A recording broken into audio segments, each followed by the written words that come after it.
தேர்தல் செயல்முறையை எளிதாக்கவும் நம்பகமானதாக மற்றும் வெளிப்படை தன்மையுடனும் மாற்ற இந்திய தேர்தல் ஆணையம் கடந்த 6 மாதங்களில் 28 புதிய முன்னெடுப்புகளை மேற்கொண்டுள்ளது. இந்த முன்னெடுப்புகளானது 6 பகுதிகளாக பிரிக்கப்பட்டுள்ளது. அரசியல் கட்சிகளுடனான இணைந்த செயல்பாடுகள், தேர்தல் முறைகளை தூய்மைப்படுத்துதல், தொழில்நுட்பத்தின் பயன்பாடு, வாக்காளர் பட்டியலின் துல்லியம், வாக்களிப்பதை எளிதாக்குதல் மற்றும் திறன் மேம்பாடு ஆகியவனவாகும்.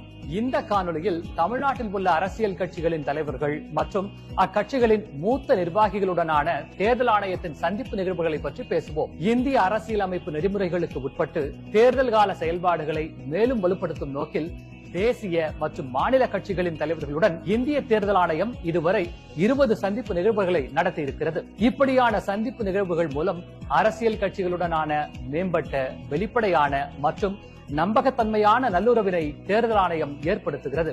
மேலும் அரசியல் கட்சிகளின் கருத்துக்கள் மீது நடவடிக்கை மேற்கொள்வதையும் அரசியல் கட்சிகள் சந்திக்கும் இடர்பாடுகளை களைதலையும் இச்சந்திப்புகள் உறுதி செய்தன. அடுத்த காணொலியில் இந்திய தேர்தல் ஆணையத்தால் மேற்கொள்ளப்பட்டுள்ள பிற முன்னெடுப்புகளை பற்றி காண்போம். இதுபோன்ற இந்திய தேர்தல் ஆணையம் தொடர்பான மேலும் புதிய தகவல்களுக்கு எங்களது அனைத்து சமூக ஊடக தளங்களை பின்தொடரவும் மற்றும் சப்ஸ்கிரைப் செய்யவும்.